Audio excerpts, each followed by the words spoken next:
Hey, how's it going, everybody? This is Joey Galvez, one half of your host of Explain Yourself, and I want to let you guys know about a really cool book from our friend of the show, Eli Shockey. This one is called The Greylock, and it's a story where magic is a commodity. Potions are sold at corner stores. Orcs and dwarves earn a living in cubicles, not on the battlefields. But there are those who resist the house's magic's laws. Branded a criminal and forced to live as a wand for hire, there is a spell slinger they call the Greylock. Check this one out. You guys can pre-order issue 3 right now with code JAN241939, and make sure you guys are heading over to your favorite LCS and letting them know that you want Greylock number 3, and maybe pick up the first 2 issues. You could do that at the Scout web store. So make sure you guys are grabbing the Greylock number 3, JAN241939 at previewsworld.com.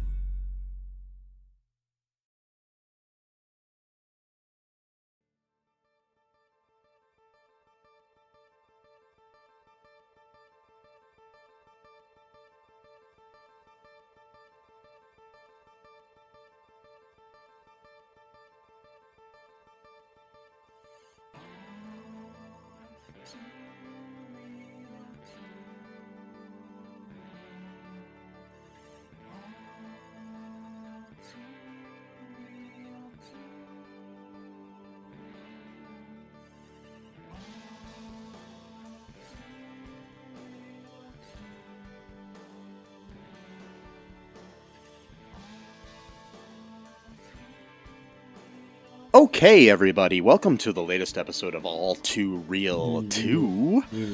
My name is Michael E. Cullen II, and with me, as always, is Sesame, Credence, and Carta. I like that. Yeah, it's a pretty good name. Yeah. I think it rolls off the tongue It does. pretty well. It rolls Yeah. pretty well, you know? Huh. I think if I ever have a child, I'm not going to name him that, but that's a good name. It's a good name to not name someone. Yes. Like if there was ever a name to not name someone that was still a good name, it would be that. Yes. Like it's not even in the running, but it's like it's still a good name to. It's like Engelbert Humperdinck, you know? Exactly. Does someone really name him that, or was that a stage name? I'm pretty sure that was a sage name. Good, because why would anyone do that? Yeah. But like, It's kind of like Corky I mean- Pigeon. He decided to choose that as his stage name. So, oh, that wasn't his real name. Good, no, good. no. Good. He was in that band, right? Big in Japan, punk band. Well, not Yeah. punk, like a punk band, kind of. Well, no, there was like a comedy. Oh, he like, was in a band comedy. called Big in Japan. Okay, But he also did like comedy, music, like right, like. I don't know. I think it was okay, mainly whatever. just like punk. Whatever. But yeah, he's my ex's uncle. So the And what show was he in? Silver Spoons, Yes. or was it? yes. Yeah. Okay. I just always liked his name, Corky Pigeon. Yeah, I know it's a good name. But anyways, speaking of, things with weird names, Fantastic Beasts: The Secrets of Dumbledore Yay! Yeah. is the wonderful film that we are covering this week. It's definitely a movie that you can see. That's true statement. There are people in it. Mm-hmm. And it's a There are movie. moving pictures, Mm-hmm. like 24 of them per second. Yeah. Mm-hmm. I'm correct so far, right? I think so. Oh, is that why? Because sometimes I make my videos, I always assume that more frames per second was better. Is that not necessarily the case? Oh, or- it just depends. Okay. Yeah. So I was wondering sometimes my videos actually look better with less frames per second than I do with Well, if you more, want it to look so- more like film, you're going to go 24. Gotcha. Okay. So yeah, there is definitely people here in the movie. I mean, there are actors. There's who actors. play these characters. There yes. was a director named David Yates. which he directed some of the Harry Potter films. And, Yes, and he's directed the other two Fantastic Beast films. and for some reason, he's downgraded himself to doing these. Yes, and Mm-hmm. because probably get paid a lot of money to do it, so why not? And Yeah. there was a screenplay. Yes, Yes. written by, or at very least co-written by, Yes. the J.K. Oh, I thought you were going to say Rowling. Steve Kloves, because he co-wrote it with J.K. Rowling. Oh, he co-wrote it, so it's his screenplay. No, he gets second billing. But Oh, he gets second billing. Got it. Okay. Yes, and So she wrote. Okay. and So Steve is known for writing most of the Harry Potter films. I think all of them, actually. Like the actual script, or Yeah, he wrote the screenplays for all of them. Okay. He also wrote Wonder Boys, which is a really good movie. The Fabulous Baker Boys, which is a good movie. He likes movies with boys. And wait, that came out wrong. Wait, like the titles. Yes. He also wrote The Amazing Spider-Man. Oh, okay. The Andrew Garfield film. Yes. All right. Which is now available on Netflix if you'd like to watch it. I just noticed. Yeah, I saw that. I was like, wait a minute. Yeah. That's weird. Yes. So yeah, he wrote those. So he's a decent writer. Mm-hmm. J.K. Rowling is a decent writer. Only so much you can do with what you got given those. So, Yeah. Yeah, it's based on a screenplay written by J.K. Rowling. So she wrote a screenplay, but then she co-wrote a screenplay that was based on the screenplay she wrote. Wait, okay. This is getting very confusing. Okay. Mm-hmm. Not only that, this whole movie series is confusing because, so, for those who are not like a Potter super fan like I am, despite my hatred for the author for various reasons, is that there was a book that was part of the curriculum of the students of Hogwarts called Fantastic Beasts and Where to Find Them by Newt Scamander. Yes. And then J.K. Rowling actually wrote that book as the writer, Newt Scamander, as like for like a charity thing, I think. So like, but then you could actually then read one of the school books that the students in the fictional Harry Potter universe read themselves, basically. So that's what. So it was written as a textbook, basically. Yeah. So you got to read what like Harry and everyone else had to read, basically. So it's kind of like a sort of interactive, like immersive. It's kind of a. It's before she became a terrible person or revealed herself as a terrible person, whichever way you look at it. It's kind of a unique, or maybe not unique, but it's kind of nice immersive way to sort of introduce new like books or whatever, because you're literally like part of like the school now. You're reading their textbooks, and she did the same thing for Quidditch Through the Ages, which is what Hermione gave Harry either as a birthday gift or a Christmas present. Okay. So she wrote that one too. So it's like you get to read like books that are actually mentioned in the Harry Potter books, which is probably pretty cool. But not to be long-winded like she is, because she's super long-winded. But is that book had absolutely nothing to do with Grindelwald, anything to do with Dumbledore. Like it was just a textbook about magical creatures and like their various attributes. Like that was story. In defense, they probably just needed a name for these movies that they wanted to make that featured Newt. So yeah, but it has nothing to do with. I mean, one thing if like let's say the author in question is someone who knows a lot about like defensive magic, or like when it comes to like fighting, that would make sense. But you got a book about a guy who wrote about magical creatures. Like the two things don't like at all like interlink with each other. Is what my argument is basically.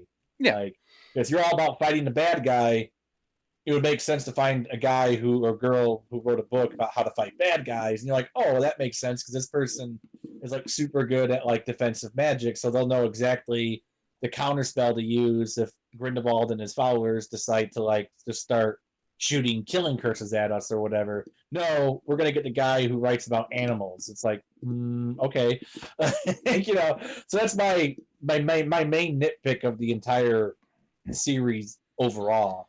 Like the first movie, well, I mean, I think could have been a standalone film, to be honest. I'm just being the devil's advocate here, literally the devil.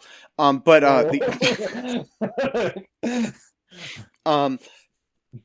there might be more facets to Newt than just knowing about creatures, Yeah. I mean, he is a good magician. He is a good wizard. Yeah. I know that. So what I'm saying is it's like the person that wrote my math textbook might also be a good race car driver, but they don't talk about it in the math textbook. Yeah. You know what I mean? Yeah, that's true. Yeah. Arguing on behalf of the devil. No. I'm just saying that that's how I, dealt with it in my own mind, so. Yeah. Them using the title just to kind of grab your attention. Like, oh, wait. Yeah. I sort of remember Fantastic Beasts and, Yeah, I mean, they just wanted to do something that was already kind of known within the Potter world. Yeah, so. Yeah. So anyways, folks. Yeah, go ahead. Anyways, folks, we're covering this movie called The Secrets of Dumbledore, which is the third installment in the Fantastic Beasts series. Okay, and this film stars. It's going to go through this before we get too deep into the woods. Okay. In the woods, yeah. Yeah, because you don't want to get lost in the woods because you might find some fantastic beasts there that'll kill you. Yeah, maybe. Yeah. We've got Eddie Redmayne as Newt Scamander, our main protagonist. We got Jude Law as the young Albus Dumbledore. Ezra Miller as Credence Barebone, a.k.a. Aurelius Dumbledore. We got Dan Fogler, as Jacob Kowalski. Yes. He's my favorite. He's my favorite actor in this whole series. Oh, totally. I love the Kowalski, if I can call him that. And if you have not started watching yet, people, get yourself a free trial of Paramount Plus or something, if you don't already have it, and start watching The Offer, in which he plays Francis Ford Coppola. Oh, cool. It's all about the making of The Godfather, and the series is outstanding. And he's really good in it too. So nice. He's one of the main characters. It's more about the producer of the movie, but it's just a really good recommendation and worth your time, unlike this movie. And he's also in The Walking Dead, or he was. I don't know if he's gotten killed off at this point or not. Oh, is he? Yeah, he plays one of the dudes in. I don't watch that show, so I don't know. So yeah, he's been in. I think he's been. Oh yeah, his character's name is Luke on The Walking Dead. He's in 7 or 8. I'm not sure when he showed up exactly. Or maybe it was 9. But yeah, I mean, I haven't watched it in a while either. But yeah, I love Jacob's like my favorite character in the entire series. Yeah. I love him so much. He's also in the really good movie Fanboys. Speaking of movies with boys in the title. Yeah, there's another one. Yeah. Yeah, that's one with Patton Oswalt, right? I think he's in it too. Yeah, he is. But it's got like what's her face from The Good Place? Kristen, not Kristen. Kristen, yeah, Kristen. Why am I blanking on her name? I love this one. Excuse me. What? Shoot. Not Kristen Wiig. I know that much. No, it's a. Yeah, I'm blanking, man. Why am I blanking? I don't know. Kristen Bell. There we go. Yes. Bell. Dax Shepard's wife, that lady. I was just talking about forgetting Sarah Marshall. I should have gotten that right. And yet we were forgetting Kristen Bell. Yeah. Yeah, exactly. Forgetting Kristen Bell. That's the new movie. Documentary about the making of getting Sarah Marshall. Well, it's just a documentary about this 2 minutes where we couldn't remember her name. Yeah. Yeah. Okay, we got other people, including Mads Mikkelsen as Gellert Grindelwald. He replaced Johnny Depp. And there's no mention whatsoever as to why he looks completely different than... Okay. Anyway, so... Yeah, that's the part of the curse of the series, is there's 3 separate people have already played the character in a 5-year movie. Yeah, you got Alison Sudol as Queenie Goldstein in this. Yep, Queenie. William Nadalem as Yusuf Karma. Jessica Williams as Lally Hicks.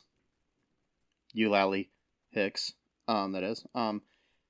Who I really liked. A lot of people have seen bad things about her online, and mostly it's because she's a strong black woman, and people tend to do that. Yeah. My wizarding world's all white, man. Yep. Mm-hmm. That it's a fictional universe where people can cast spells with wands and create fire and water, but black wizard or witch is one bridge too far. Yeah, so anyways, there's a bunch of other people in this too. You got, Callum Turner is Theseus Scamander as well, which is another great name, Theseus. Yeah, it is. If I ever have a child, I'm not going to name them Theseus. Right. But it's a good name. Yes. It's a good name, yeah. Okay. So, all right. We don't even necessarily have to get too deep into the quote unquote plot of this movie. I think this is more of a reaction, podcast here. I mean, it will take like 10 minutes to go through the entire plot of everything that actually happened in the movie. Yeah. I don't even think it'll take 10 minutes. I think it'll take probably not. About a minute and a half. The theme just stretched on forever, but nothing actually really happened. Yeah. So reaction / maybe review. So yeah, I'm fine with that. All right. My first reaction is title. The Secrets of Dumbledore. Yeah. What secrets? Which Dumbledore? Exactly. Because the way the poster makes you think is that we're talking about Albus. And there's multiple secrets. Yeah, but he doesn't have really any secrets. It's his brother secret, who kind of does have a secret. And that's one. That's it. It's one secret. It's not multiple. No. Secrets is plural. Yes. J.K. Rowling should know this because ostensibly she's an author. Because I'm looking at the poster right now. His brother doesn't appear on the poster anywhere. Oh, of course not. Why would he? He's just Dumbledore's brother, right? He doesn't matter. But he's the one with the secret. Oh, sorry. Shoot, I accidentally... no, sorry. I'm muting the television. Right, that's fine. Yeah. Hope the Jeopardy theme isn't going to demonetize us for 2 seconds or whatever. No. Okay, good. Yeah, so there's one secret of one Dumbledore in the entire movie, and yet we were supposed to be led to believe that this was a whole movie about oh my God, what's Albus Dumbledore hiding? Because one of the we want to talk about reactions. Okay, again, Potter super fan here, despite how terrible the author is. I've read these books probably at least 7 times each, right? Okay. So I know a lot. I mean, not every little detail, obviously, because that's there's 4,000 pages accumulative. I read the first book half-heartedly once. Yeah. So I'm just telling you that's the difference between you and I. So there we go. That's fine. So I know a lot about what's going on in books. So one of the main themes of the book is how Dumbledore has been either just straight up lying to Harry throughout the entire series, or that he's only giving them half-truths in the hopes that Harry will discover the ultimate truth on his own. Okay, and then a lot of the last book is Harry basically dealing with the fact that Dumbledore's dead, and yet he didn't tell him enough about what he really needs and to do, or can't reconcile the anger, guilt, or whatever he has. Right. So he's got this conflicting loyalty where he misses his mentor, but he's angry at him at the same time because he commissioned them with this like seemingly impossible task with hardly any knowledge, of how to actually do it, and that so much of his history has just been either lied to or just hidden from him. So finally, when Harry quote dies, he doesn't actually die. Voldemort destroys the piece of his soul that's actually inside of Harry because he accidentally made a Horcrux out of Harry. So Voldemort basically just killed himself, essentially, or made himself closer to being mortal. So Harry didn't actually die, but then Harry goes into this sort of like limbo dream state / purgatory type of situation where Dumbledore finally like tells him like the full truth, like everything that he's been hiding from him, and he apologizes to him profusely, saying that it was like an old man's mistake of trying to protect someone young who he didn't want to put the burden of knowledge on someone so young. He wanted him to be able to actually have a childhood and that kind of thing. So like, and then that's the end of that scenario with him and Dumbledore is is basically everything's on the table now. It tells him absolutely everything. No more lies or no more half-truths. Here's the full picture. Then Harry ends up waking up from, quote, dying. And then now he has the resolve to finally finish the task of either killing Voldemort or Dumbledore asked him one last time to give him one last chance to show some kind of remorse. But if he doesn't, then he's just going to have to kill him, basically. Yes. Or that's a great thing to tell a 17-year-old kid. But anyway, and then 17's the age of maturity for wizards, so I guess he's just barely a young adult. But okay, so but then we get these movies. Well, wait a minute. So he didn't tell Harry about Credence. He didn't tell Harry about he was sort of patching things up with his brother during this time, but the way that the books make it sound like Aberforth still has like this horrible grudge against his brother, but yet these movies are building towards a reconciliation. So why would they reconcile and then 50 years later his brother is still really angry and mad at him? Like, it's like none of this stuff is adding up. Like, it just seems like, well, maybe he got pissed off at him for something else. Like he he asked him to borrow a piece of gum one time. And Albus was like, dude, no, you shouldn't be chewing gum, and he got all pissed about that. That's what it's all about, I think. Yeah, then he held that grudge for the next 40 years or whatever, or 50 years. Yeah, it makes sense. So, and I would be fine. See, here's the thing. I would be fine if this was like a standalone series that was like not really canon. It was just like its own, or like maybe like takes place like in a different timeline, or like if events played out differently, it's like its own thing. I'd be okay with that. But no, apparently this is supposed to be canon, and it's supposed to like be directly linked to the Harry Potter. The problem with it is the same problem that Star Wars has a lot of times. Mm-hmm. It's where you have to have a legacy character in there for some reason, right? When you don't necessarily need it because it's a big universe of characters. Oh yeah. Why do we need Dumbledore in here? Exactly. Nothing against Jude Law, because I like his performance as Dumbledore in both movies. Great. But it's like, why do we need him here? And yeah, because he doesn't really do much. I mean, he wasn't in the first movie at all, for one thing. And that's the one I like. Yeah, that's one I like too, because again, this would have been a fine standalone film, and it didn't even need to be a series. And then I got a question for you as a Harry Potter fan. Is Grindelwald mentioned in the books? Yes. So what we know about Grindelwald from the books, or Wald, I always go from V to W. I'm not sure how to pronounce it. I interchange how I pronounce his name. depending on my mood, basically.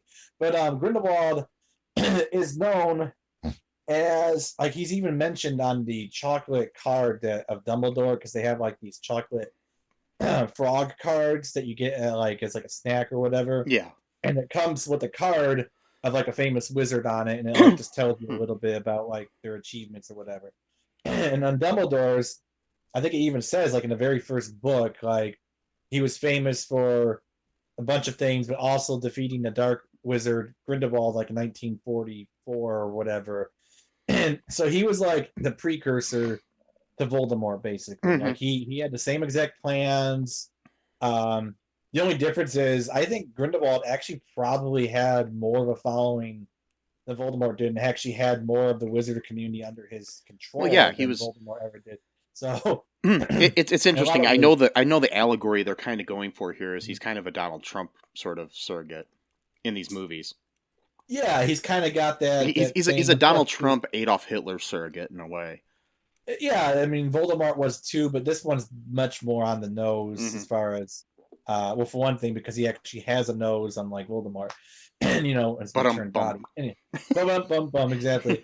But so Grindelwald, and then he's mentioned again in I think the 6th or 7th book, because that becomes a big part of the story of that, is because he was searching for the Elder Wand, which is supposed to be an all-powerful wand that like nobody can ever defeat you with, basically. And he ends up stealing it when he was a youth from Wandmaker from his part of the world, because Grigorovich was the Wandmaker.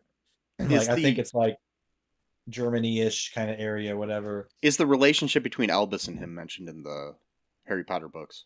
It is, but it basically says, it doesn't say anything about him being gay, obviously, because she said that after the books were written. Yeah. But it just says that they were very close friends for a very short period of time, because his Grindelwald's aunt lived just a few doors down from like where Dumbledore lived, and he spent the summer with her after graduating his magic school, which was called Durmstrang. And Durmstrang is kind of a more dangerous school than Hogwarts, because they actually let you learn the dark arts there, not just defense against the dark arts. So where's that school located? They never conceal it. I mean, they never reveal where it's located. They keep it secret on the location secret on purpose. Yeah, so no one knows, but it's probably somewhere around Germany. Just the name itself sounds Germanic, Durmstrang, and of course in this movie we talk about the German Ministry of Magic. It's like, okay, a little bit on the nose, like, like you get it. He's like a Nazi, right? So we're in Germany, get it? It's like, I mean, in bringing up Star Wars again, this is very like, let's just do the whole Palpatine is Hitler and sort of thing all over again, and so is Vader in a way. It's like,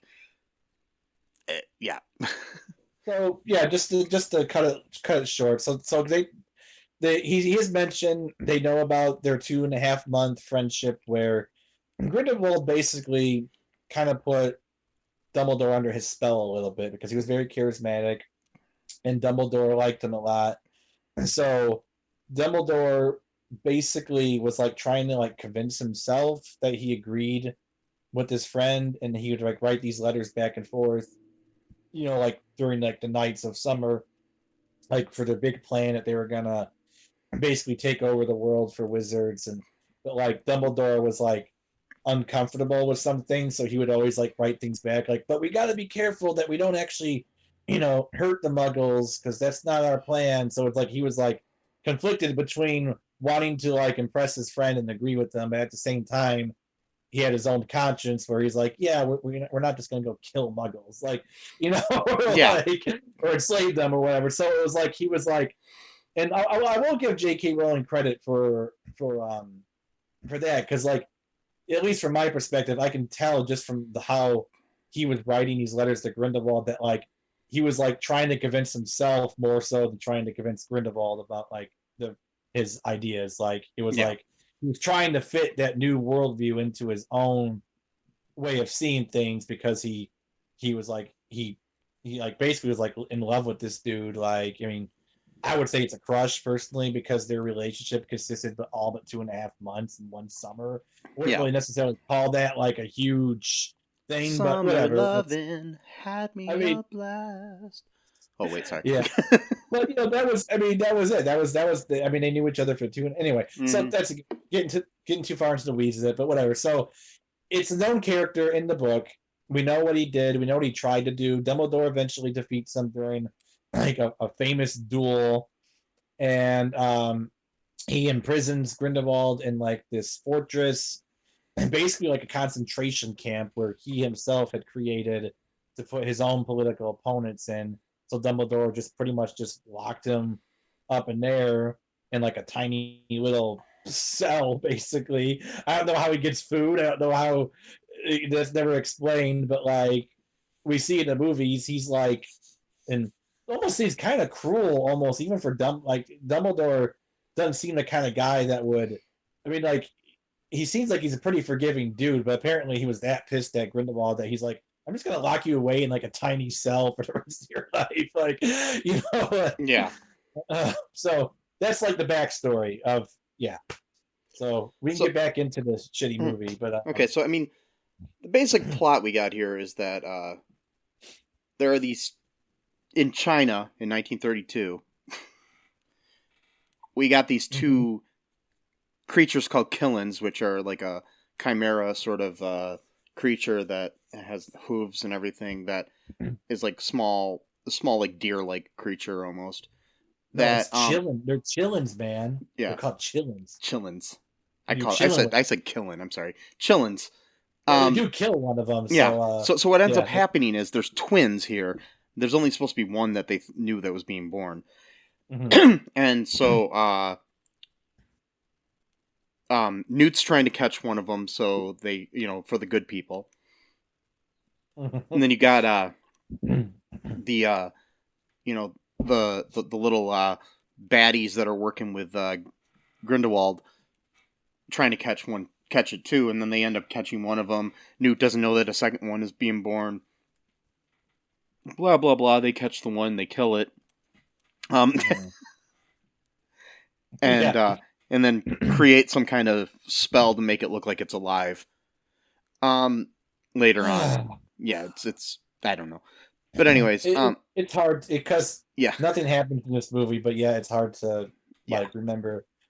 so they got the Newt saved the other twin, and basically in this world, the Chillins basically help choose the leader, which was never ever explained in any of the Harry Potter books at all about how that works. But so it bows in front of the one that's the most pure, or the pure of heart one, or whatever. So there's all these people running for the Ministry of Magic, to be the head of it or whatever. Well, no, it's the leader of all wizards in the world. Yeah. Isn't that called the Ministry, or is it just the... Well, no, the Ministry of Magic is specifically to do with like the British community. Well, there's German ministries and everything. I thought it was like maybe the overall ministry. It's called the International Confederation of Wizards. Or okay, there we go. All right, but basically you're like the supreme leader of like the entire wizarding community, like all throughout the world, basically. Okay. Which, so they have like a worldwide kingdom, like that's weird. Okay, and you have an animal that decides who's the leader. So okay, yeah. Well, it makes about as much sense as how we elect people sometimes. Exactly. Sometimes I almost wish that you would just have like a cat decide who's going to be the leader of America or something, or a chillin or whatever. Yeah, just see. I want it to be a cat or a dog, a little dog. That's fine. It could be a dog or a cat. Yeah, a small little cute dog. No. So my whole thing about this, though, sorry to interrupt you, but I'm go like ahead. getting so fucked up about this. So like, so the whole point we know, again, this was also described in I think the 7th Harry Potter book, is that Grindelwald was a seer, which is a very rare ability for most wizards to have. There's, only a few of them. Professor Trelawney, who worked at Hogwarts, she's the one that had like the weird glasses and stuff like that. And she was sort of seen as like a fake seer, but yet almost all of her prophecies came true. So she was actually a real seer, but like she was just so weird that no one took her seriously, basically. But and then so he's one too, and so it's a very rare ability. So he can already see into the future, and we see this in the Crimes of Grindelwald, which again, there's a sort of theme to these titles where the quote crimes and the quote secrets are finally revealed at the very end of the movie, but yet the title makes it sound like the whole movie is going to be about that thing. But whatever, that's no matter. That's just their fault for being stupid, I guess. But so like in that movie though, he's got like this weird like skull bong that he like smokes out of. Like I don't know if he's smoking weed or whatever out of it, but then like he blows like this big thing of smoke, and it like basically like it shapes into like form of like visions of the future or whatever. And then later on, I think he does the same thing when he has like this huge rally going on to get his followers all amped up about wizard fascism or whatever. And he does the same thing, and he shows like a vision of World War II. So it's like he already has this ability, but yet he has to steal this chillin or have it stolen for him. And then he kills it, slits its throat, and then he can see through like the blood of like some of the stuff that like Dumbledore and stuff people are up to. So it's like, well, wait, what happened to your skull bong? Do you not have that anymore? Do you sell it on eBay to buy like ketamine or something like that? Like, what's going on with that? So it's like, why do we suddenly need like a new creature to be introduced? Well, in fact, I've been doing some buying on eBay lately, Matt. And did you buy the skull bong? Is that what happened? Yes. Oh well, that's why.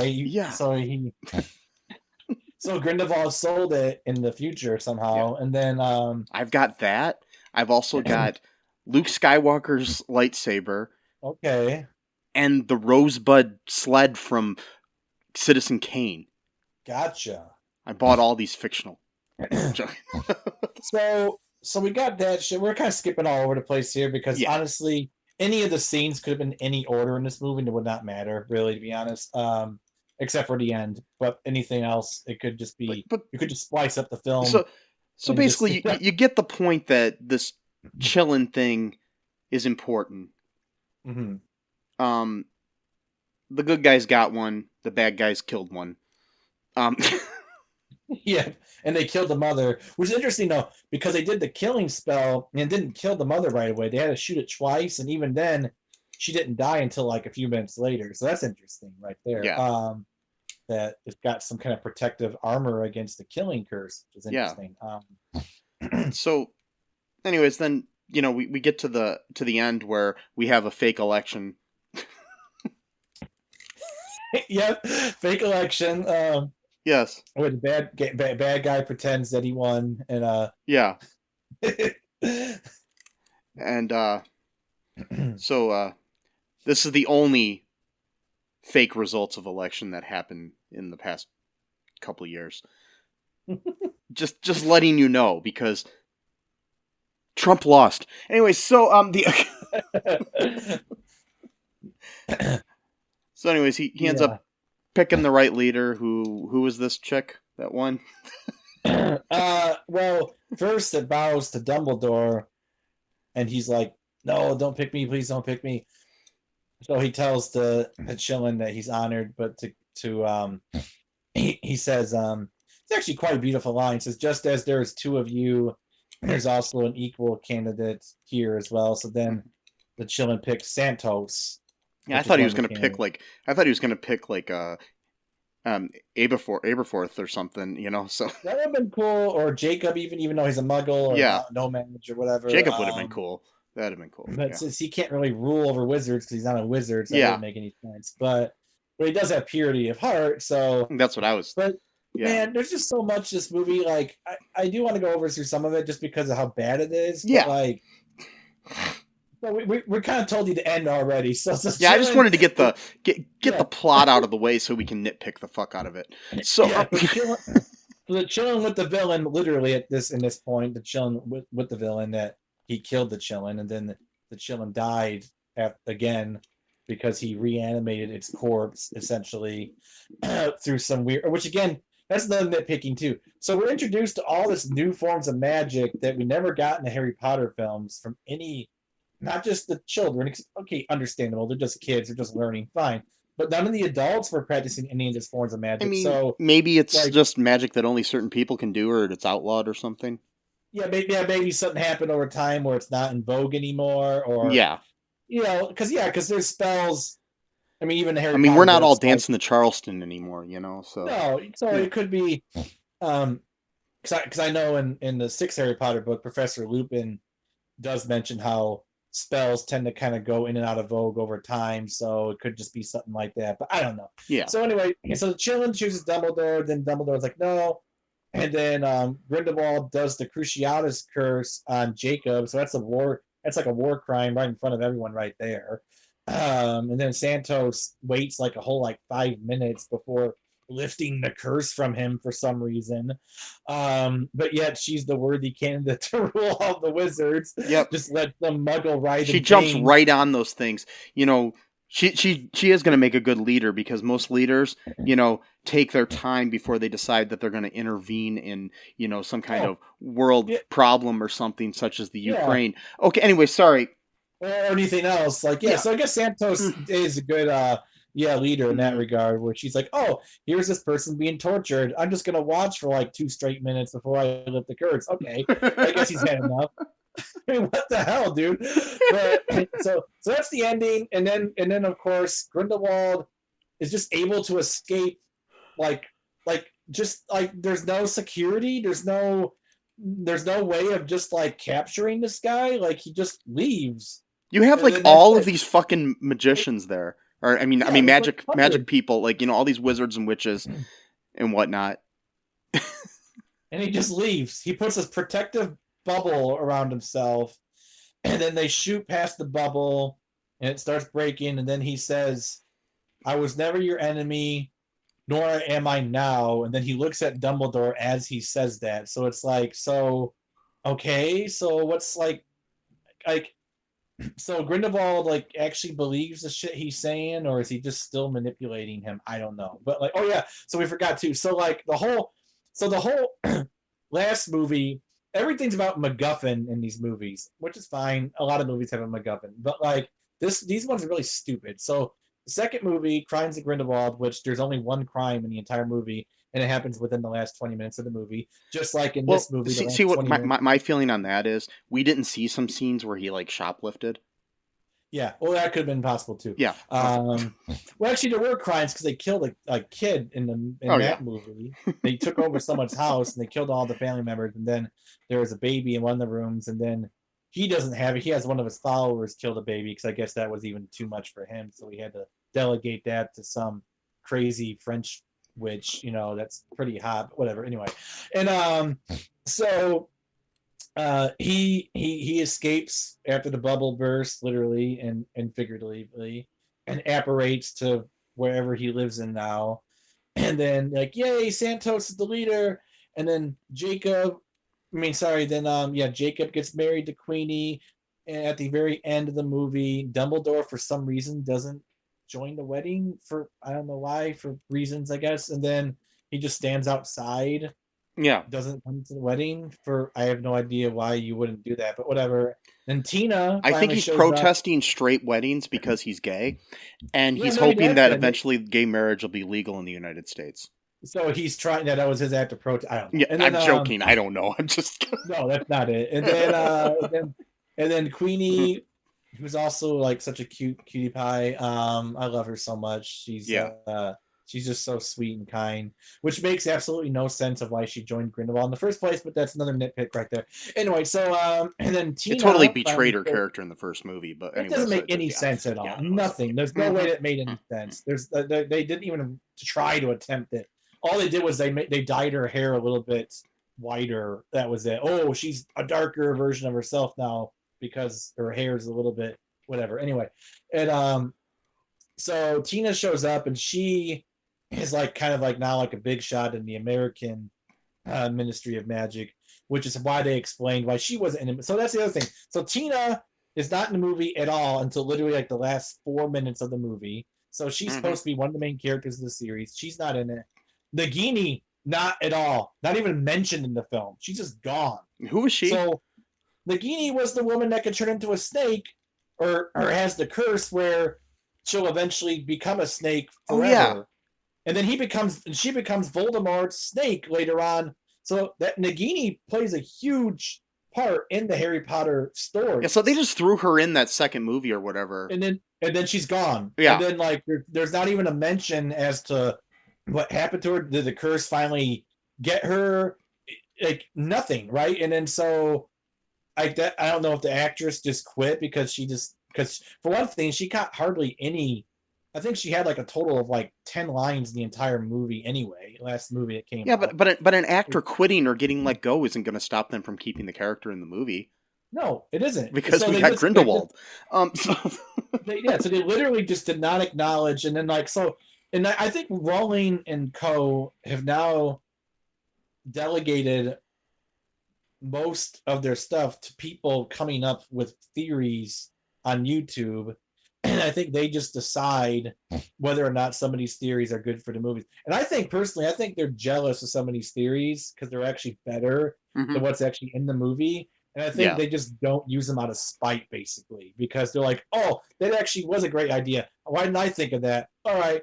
Like, well, I'm just going to go ahead and say, by the way, Credence is actually Aberforth's son, instead of like these really cool, complex theories that like the Super Cowan brothers would come up with. They're like, no, that's too complex and interesting. Can't have that. We're just gonna be like, Aberforth fell in love too and had sex with someone and then had a kid.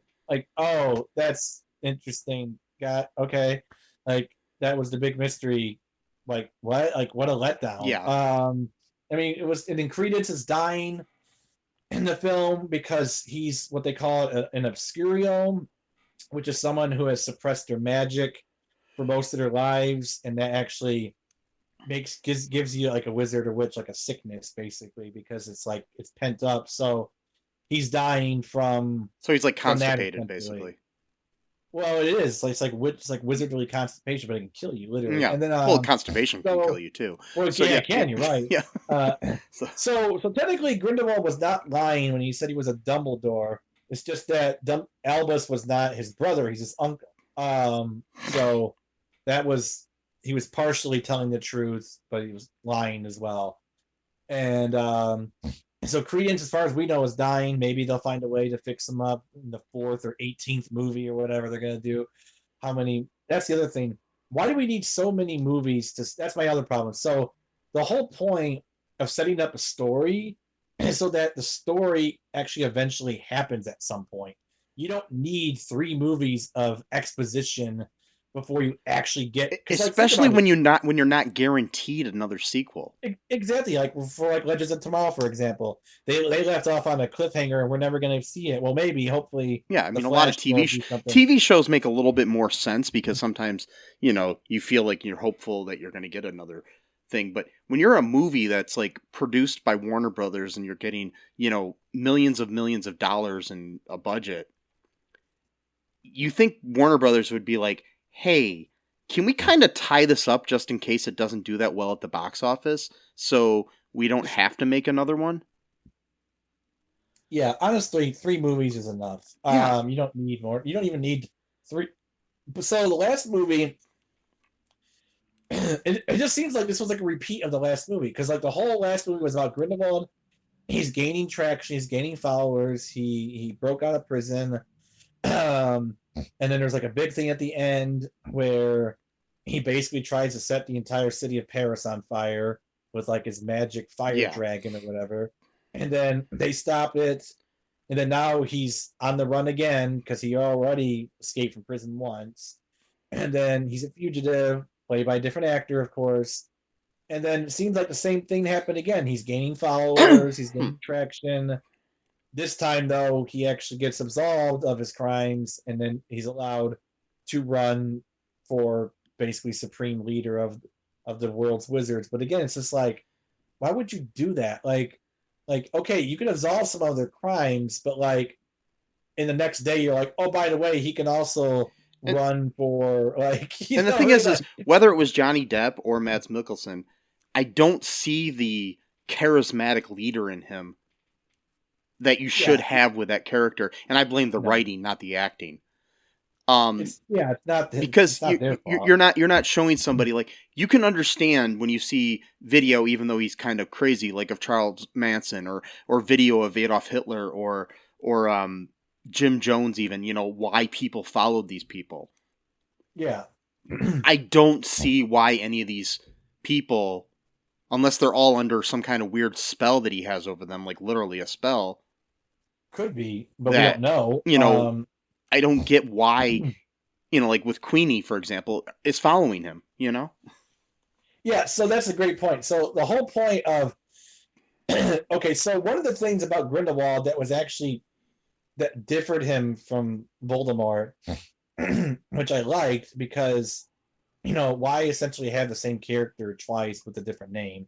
So with Grindelwald, he was slightly less evil than Voldemort in a very particular way, and it was that he didn't really care about the whole pureblood thing. His whole thing was, if you're a witch or a wizard, you're superior to the Muggles. It didn't matter if you came from like a far.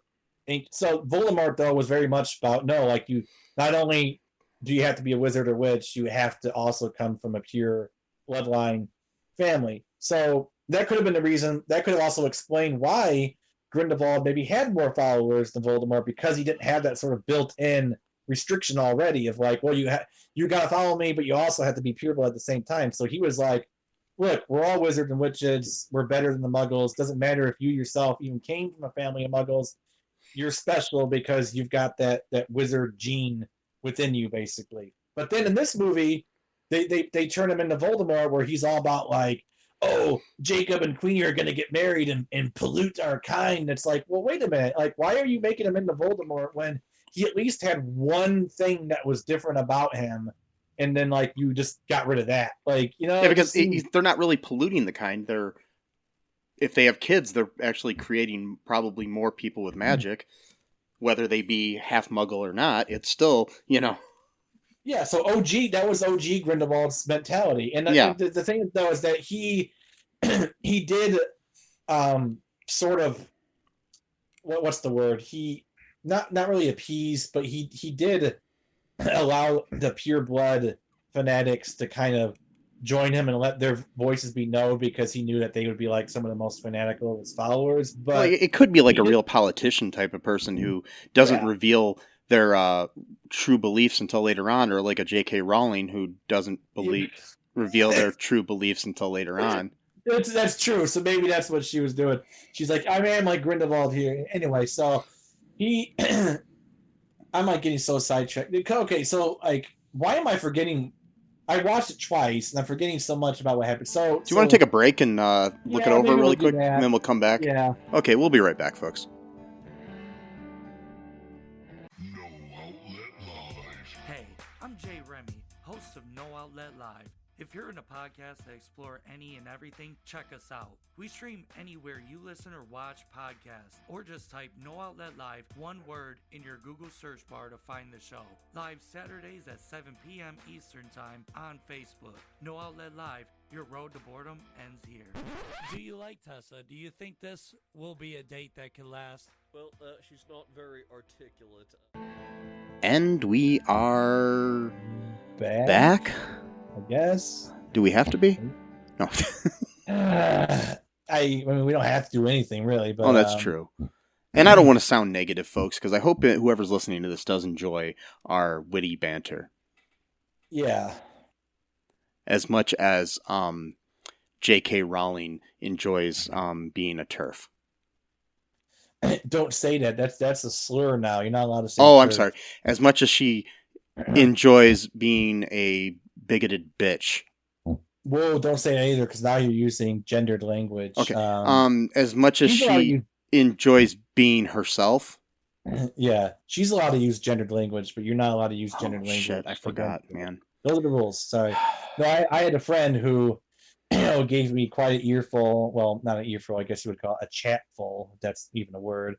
About how turf is a slur and you're not allowed to use it because it's being mean to women who just believe that sex is real, and that it's mean to call them bigoted because of that. It's actually accurate. It's actually an accurate word for what they're doing. Okay, so the only thing I would say that would not be accurate is because TERF stands for trans exclusive or exclusionary radical feminist. So someone might take an issue with the idea of thinking themselves a radical feminist. Maybe they just think they're a regular feminist. Okay, so you're a TEF then. Yeah, you're not TERF, you're a TEF.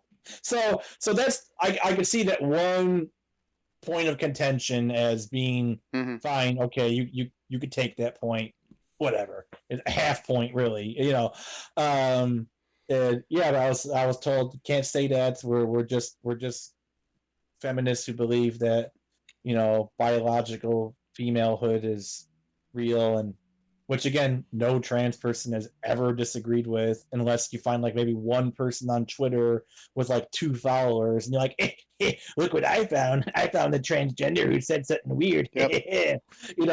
Which you can do that with any group. Like I found this weird black person who said some weird shit, so all black people now are blah blah blah. Well, aren't all black people like Candace Owens? Fortunately, no, they're not. Okay, good. Just making sure. It's a good thing, yeah. No, that's a good thing. Yeah. So yeah, back to this great film thing. Yeah. Movie. This moving picture. Moving picture. It was very moving. It was moving. Literally. I felt it down in my soul. Well. Wait, no. I don't know. Okay, so where were we? Basically, let's hit some bullet points of things that you wanted to talk about from this film. Yeah, because we're kind of all over the place. I just wanted to get just to the base. So basically, what it is, so they find the chillin', blah blah blah. They're trying to recruit Jacob because Jacob's kind of central to the story because he was Queenie's boyfriend, and so they're hoping that would kind of maybe take Queenie out of her spell or whatever, literally maybe. And, so what was the deal with the wand they gave him in the movie? So the wand was basically just to make people think that he was a wizard, I think, is what it was. Okay, so it doesn't have any kind of powers or anything with him using it? I don't think so, because Newt said that it was made of snake wood, which is rare, but it has no core, and I think the core is what actually allows it to actually function. So the core is kind of like a battery in a flashlight.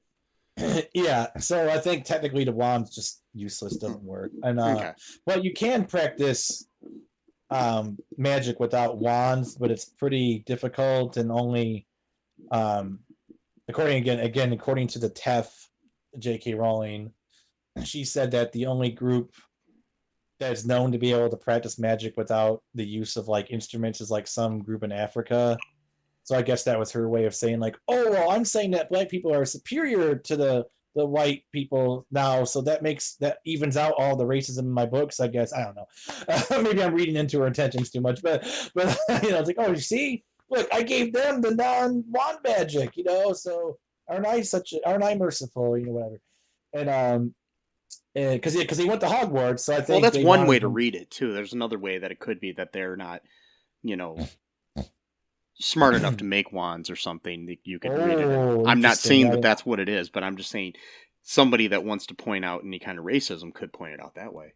That's a very good point. Yeah. It could go either way, but it could also go the other way too, of that practicing wandless magic is exceedingly difficult and almost nobody can do it. So yeah, you find one group of people who can do it and they happen to be in Africa. So that could be a way of saying, hey, look, these people are like actually way more advanced than any other people, but yet we've only heard of them finally now and never throughout any of the books. Anyway, sorry, getting into stuff again. So they recruit Jacob, Lally, or what's the name, Lally? It's doobie-doo-doo. Is it Lally? Lally. Yeah.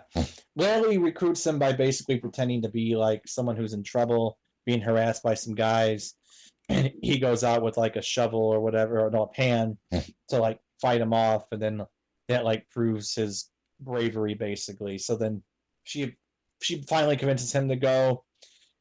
They go through the port key or whatever, and they go into some train, and that Newt and all these other people, they're there. Kama Yusuf is there, and whatever. And basically, each person's given like their job for like what they need to do to thwart Grindelwald. So they give Bunty the suitcase. Bunty's Newt's like assistant for the past 8 years and 164 days or whatever.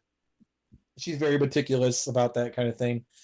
And then he's kind of nervous, but she she's the one that's supposed to take the suitcase with all the animal creatures. I forgot, Jacob, that's when he gives Jacob the wand. He says, "You're gonna need this where we're going." And they go to Hogwarts eventually at some point. Dumbledore's not even there in the room at this point. It's just Newt giving out instructions. Kama Yusuf is supposed to basically pretend to join Grindelwald's side, because he's from a pureblood family. Another interesting thing about the racism in Harry Potter. So the racism in Harry Potter isn't really about skin color. It's about whether or not you're a pureblood wizard. So he's black, but since he's pureblood, he's one of them, which is interesting, but whatever. And Theseus, I forgot what his mission was. Doesn't really matter.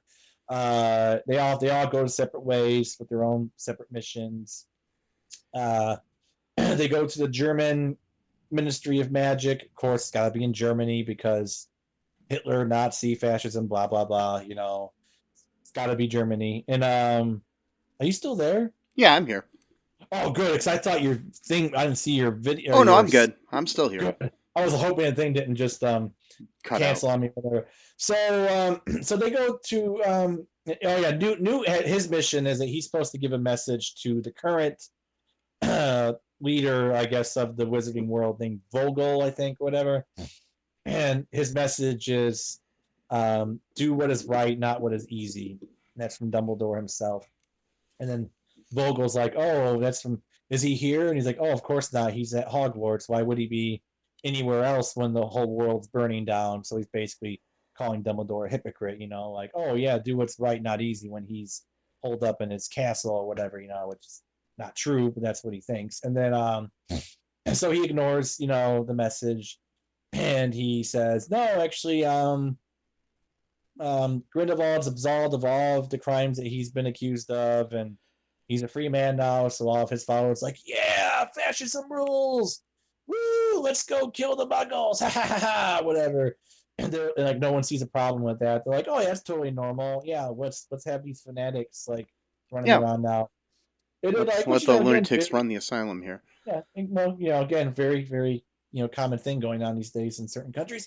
Anyway, so and then so like we're like, oh, that's bad enough, right? Well, let's make it worse. So now Grindelwald's allowed to be a candidate, which we mentioned already earlier. So it's like, wait a minute, come on, you just absolved him of his accused crimes like a day ago.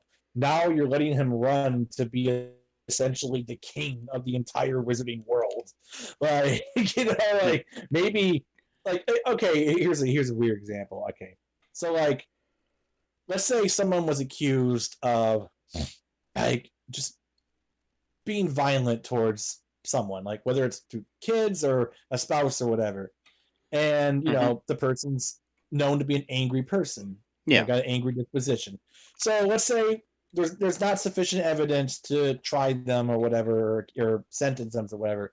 Would you still want that person alone with someone else that like, even if they technically can't do anything with them, would you take that chance? No, but you would allow them to become president for 4 years. Oh yeah, well, true. Yeah, very true. Yeah. So anyway, so then so he's allowed to run. So then they go to like this tea ceremony where all the candidates are present, and Grindelwald tries to assassinate Santos because I guess he views her as like his top competitor, which turned out to be true because the Chillin eventually chose her after Dumbledore, and so Lily thwarts that attempt because like she had some weird thing in her drink that was like swirling around. I guess it was like burning liquid, so it probably would have killed her if she drank it. So Lally just took the liquid and just threw it against the wall, and you saw all this searing, like burning sensation. So then Grindelwald is taunting Jacob because he keeps sending Queenie to walk back and forth, and then she won't acknowledge him. So then Jacob's getting more and more frustrated by that. And he knows the reason why. It's because of Grindelwald. So then he goes up to try to challenge Grindelwald, and he points the fake wand at him. And then like this guy with like the coolest mutton chops ever goes, "Assassin!" And then Jacob looks around because he thinks he's thinking of someone else, but then they all think it's him. Yeah. And then Lally does magic to make it look like Jacob performed magic with the wand, because it's like some weird weather storm going on above the the ceiling or whatever. And then like that's basically just meant to distract everyone. Then she turns her book into a port key again to transport them to Hogwarts. And everyone's basically supposed to go back to Hogwarts after they finish their job or whatever. So Theseus, he got in trouble because he was following the person who was responsible for killing Lita, his fiance, Lita Lestrange. And then someone stuns him, and then they throw him in some weird prison that's like basically where all the people get killed by this weird monster creature, but only when your lamp flickers out for some reason. Like, I'm not sure exactly how that signifies anything. And, but like, and that whole deviation in the script was pointless. It was. There was no point to any of that. It wasn't. It was the dumbest thing ever. There was no reason for Theseus to even be off the canvas for that long. No. And for Newt to have to go get him or anything. It was just like a whole subplot that did not further the main plot, if you want to call it that, at all. This movie. It was I literally got so bored. I was reading Facebook during that whole thing. Yeah, it was supposed to be like this funny, upbeat thing, like, oh, Newt's doing his little dance with the creatures again, like in the first movie. It's like, yeah, guess what? That's what made the first movie fun, because that was what the movie was about. He was searching for creatures, and then he lost his suitcase, and he had to go collect them again. That's what made it fun. But they're like, oh yeah, remember when that was fun in 2016? All right, we're going to do that again, but it's going to have no point at all. And like, again, what's with the lanterns going out? Why would the creature know that when the lantern goes out, it's time to kill the person? Like, there's no explanation as to that either. Like, why do we need an explanation, Matt? We don't need anything, because this is such a great film. We don't need an explanation for anything in the whole fucking movie. I'm sorry. This movie pissed me off. No, it is terrible. That's the problem with J.K. Rowling, though, is that she goes back and forth between having an answer for absolutely everything, which then takes away the mystery of the story, and then just leaves everything open-ended in some cases where you need an explanation. And you're like, oh, okay, well, that was interesting. Like, we now know, that's right, we got another scene where the Deluminator, which is a powerful magical instrument that Dumbledore invented himself, and we only know a little bit of its powers. Like, for example, Ron was able to transport himself.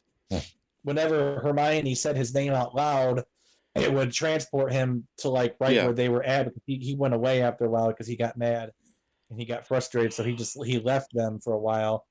And then, so we know it has that kind of power, and it obviously can take out lights and put them back together and stuff like that. But it also apparently allows you to go into some weird mirrorverse, which we never had any indication that all exist in the magical world.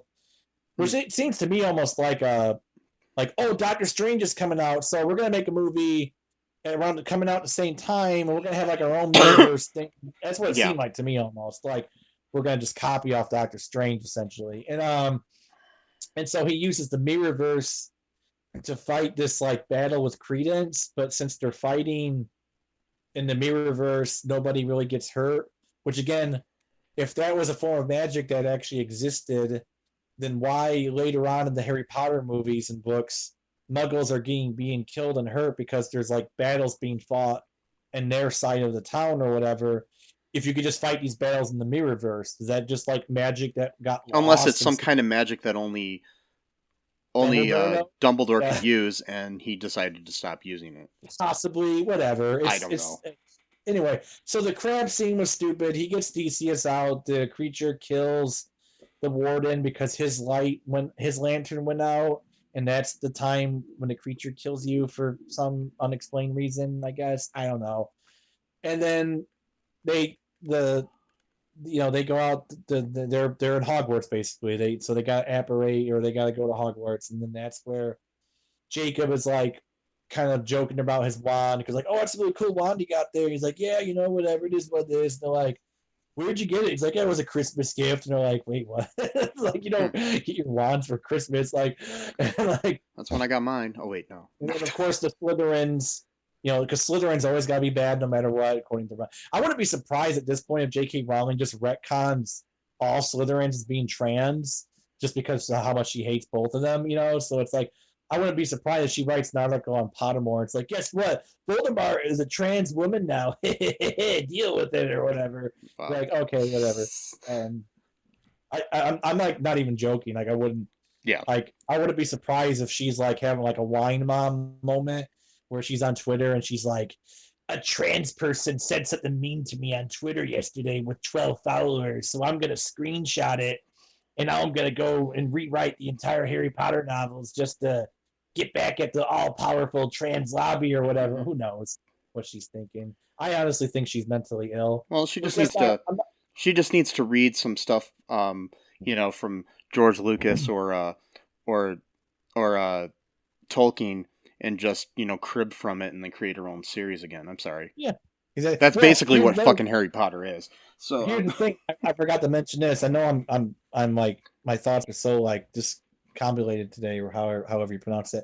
And so apparently someone had written on one of the comments somewhere, some video, that there's actually a movie or a book called Troll from 1986. I think it's actually a movie. It's a movie. And they made a movie called Troll 2 that's got nothing to do with the first movie. They just wanted to use the same title. Well, Trolls 2 is the one I think that has a character named Harry Potter in it. Yeah, well, one of them has a character named Harry Potter or Harry Potter Jr., whatever. Mm-hmm.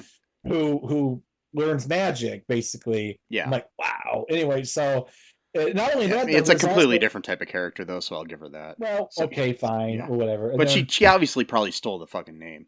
But here's the thing, though. There's Cindy Bush, one of our friends. She was watching a movie once, and then one of the characters was named... I forgot their name, shoot. Whatever. I forgot the name. Whatever. But basically, that's a character in Harry Potter, too. And it was like, I'm like, okay. Yeah. So we're just like, yeah. Well, I'm not going to talk about people stealing names because there's a whole fucking series of books that stole my family's last name. Yeah, so. Well, that's true, too. Yeah. Yeah, so fucking sparkly vampire bullshit. Yeah. But anyway,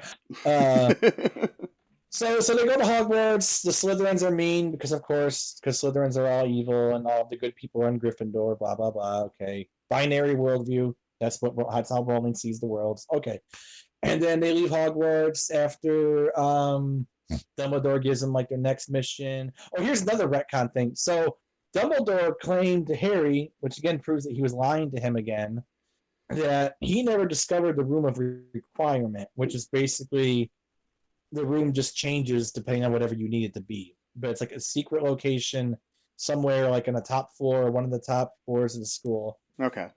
But they go in this Room of Requirement and they use like some weird cylinder looking thing as a port key to take them to wherever they need to go. And that's where they do the whole suitcase thing where they're trying to confuse. Yeah, they're doing the whole like 3-card Monty with some suitcases.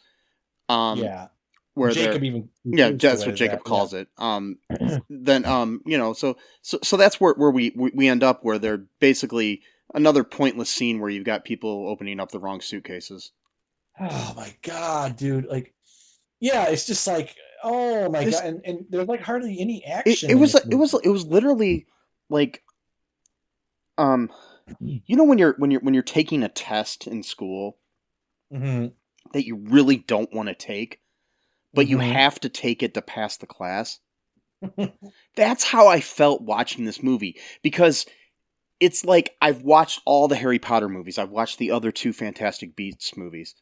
I feel like to pass this Potter World class of some sort, I needed to watch this movie. And the whole time I'm doing this, I feel like I'm taking that last exam. Yeah, you're like,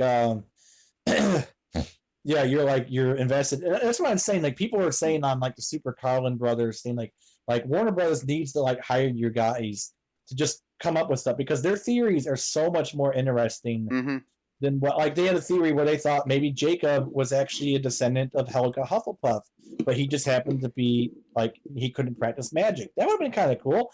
And they had like reasons why they think that, because of like Kowalski.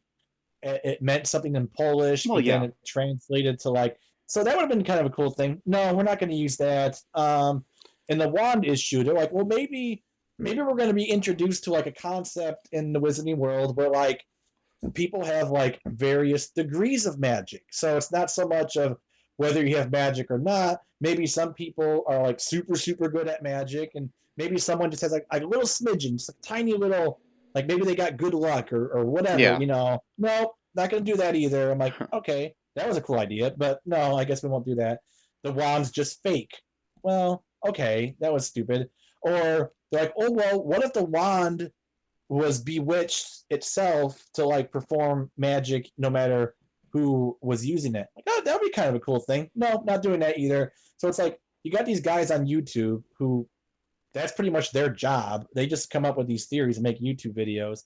They're coming up with better shit than the whole team of writers, you know, for these movies. And it's just like, you know, use them. Like, I'm telling you, these movies would be so much better if they just used like 1 or 2 of their theories. Well, I mean, really, the main problem I have with this whole series is they're giving, I know it's Rowling's baby or whatever, but they're giving her too much power over things. It's just like what happened with Lucas early, like with Star Wars.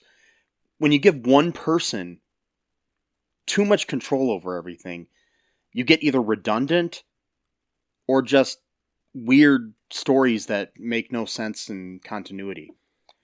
It's like, I mean, it's why currently Star Wars is doing so well, in my opinion, is because you've got several different people working on things. Sure, Marvel's doing really well, and you do have like Kevin Feige as your main, you know, head of everything, but he's not writing the stories for every fucking movie.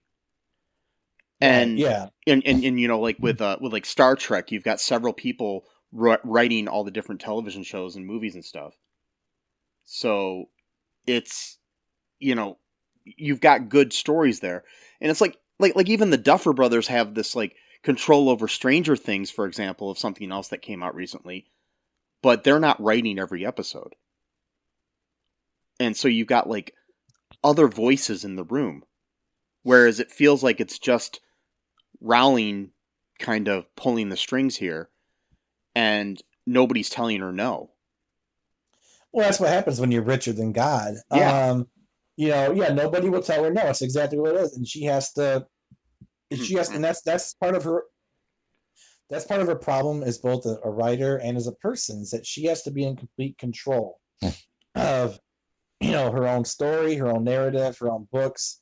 Everything about her is, if something doesn't make sense to me, I'm either going to force it to make sense or I'm just going to reject it outright. And it's like, you need to do some work on yourself, girl. And with that, like, even if like she created this world and she put things in place, but because she's the one that did that, she has the right to change things, which is bad in certain ways. It's good in other ways, but it's really bad here.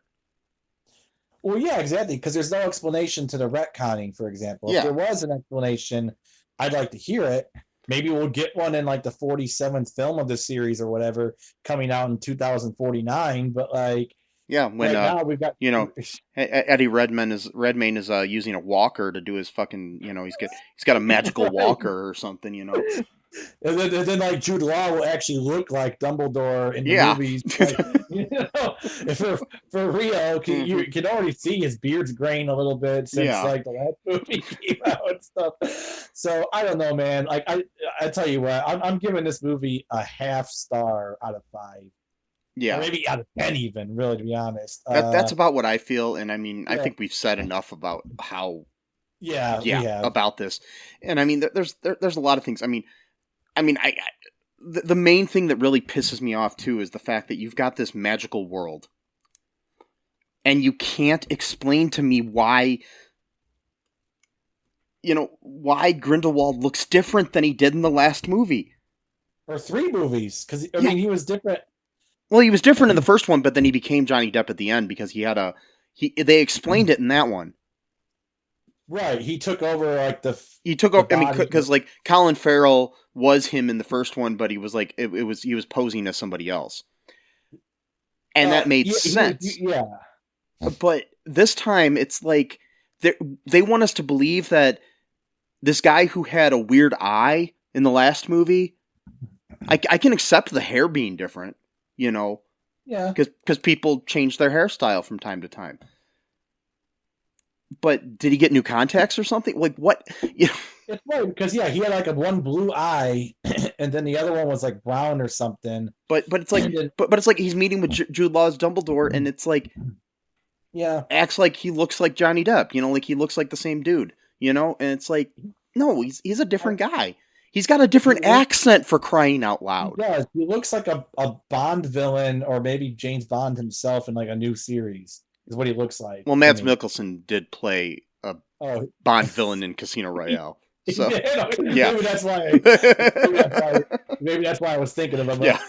But I mean, and in that movie, he had a weird thing in his eye, so they could have, they could have just done that. I don't know. Again, they could have explained this easily. Yeah. Because there is already a concept in the Harry Potter books where people can they can actually change how their appearance at will. Or if they learn the skill, at least, if they have the ability or whatever. Or they should have just, or to make me happy, they should have just had, like, the person that they have in General Hospital that announces that today the role of Jason Morgan is being played by, I mean, they should have just... that would have been kind of like a cool fourth wall breaking thing. Like, just to show how ridiculous this whole movie is. Today the role of Gellert Grindelwald is being played by Mads Mikkelsen. And then... we just don't get any exposition about any of the characters. Like, for example, Bunty is supposed to be like this all-faithful, assistant to Newt, and it seems like she's, like, in love with him.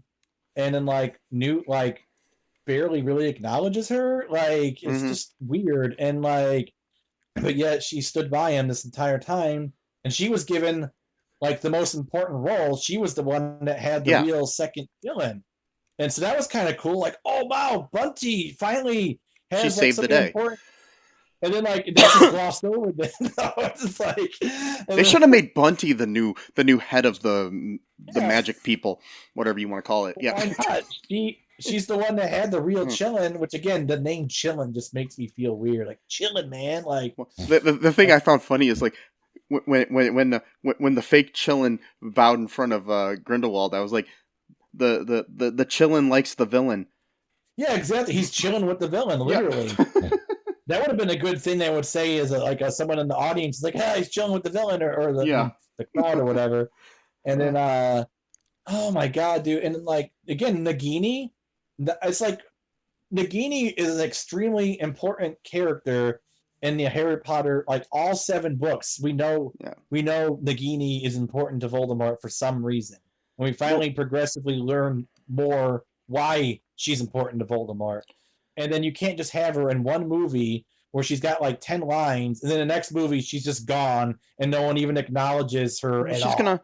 Well, I mean, but Tina was completely gone from this movie too. It's just like it's like they created too many characters and they didn't know what to do with them or something. See, and then they added other characters we didn't need. And I mean, that's a great point, though, right? Yeah. Because that's what the criticism was for the last movie, is that there would seem like it was like 5 different movies in one movie. So they're like, "Oh, we'll fix that problem by just getting rid of the characters." It's like...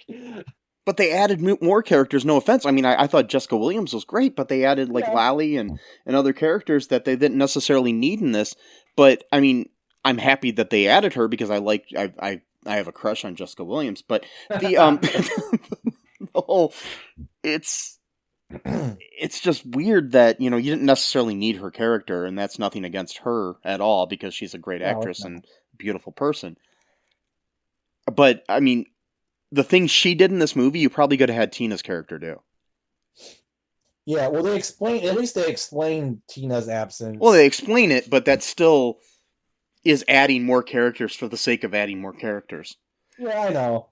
I'm just saying, at least they gave you an example. Well, yeah, at least they explained that on, like, Gellert's fucking face looking different. And voice. The face I can almost even excuse, but he has a different accent. I know. He has a totally different... He's a different person in every three, or even all three movies, really, because Colin Farrell... different. And again, there's no... So that's new magic that we've seen in this movie, because they do have Polyjuice Potion in Harry Potter, but it does not change your voice. You still sound like yourself, so you should not talk that much. Yeah. But now, apparently, you can change into anything you like, and your accent changes too, so that's interesting. But everybody still recognizes you as who you are. Exactly. So it's basically, like I'm saying, it's the soap opera thing where one day, a tall guy's playing AJ Quartermain in the show, and then the next day it's a guy who's like a foot shorter, and we all just act like it's the same guy that's been there the whole time. Which works in a fucking soap opera, because that's always been the thing, but it doesn't work in a movie produced by fucking Warner Brothers. Dude, Warner Brothers is just on shaky grounds in general lately.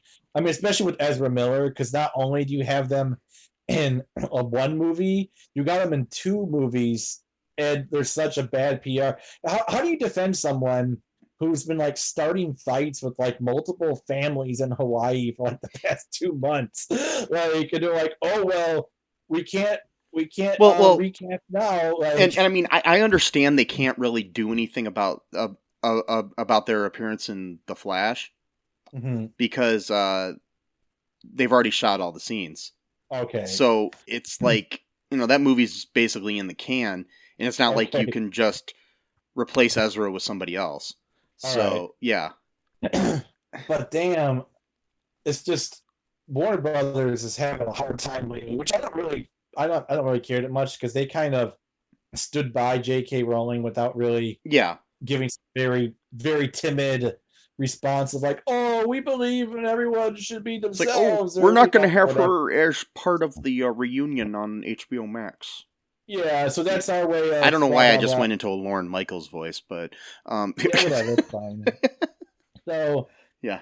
I don't know, man. Overall, I mean, I love Jacob Kowalski. They should have just made a movie about him. That would have been fine. I would love to see a TV series about Kowalski. It would be great. Yeah, man. Just like his baking adventures. Like him and Queenie. Just a show about him and Queenie. In Queens. It would be King of Queens, literally. Yeah, there we go. They live in Queens. Yeah.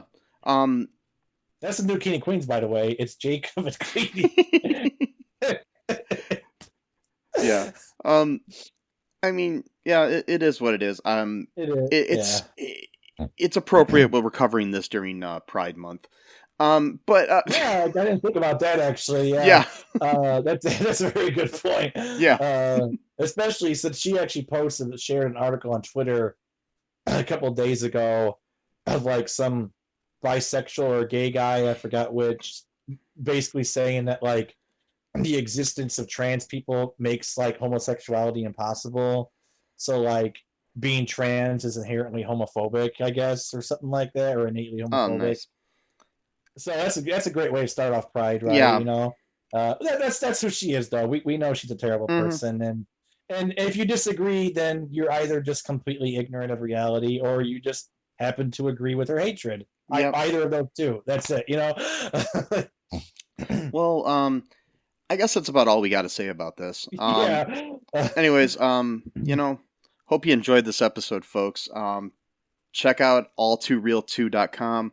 Working on a new YouTube channel for us. It's not up yet, but it will be soon, where you can hear our episodes there if you'd prefer on YouTube, and maybe some other cool things in the future. We might start some video series or something to be fun. Some cool shit. Yeah. But anyways, follow us everywhere you follow us. Go to our TeePublic, go to our Patreon. Be good to each other. Mm-hmm. Support a local, LGBTQ business if you can.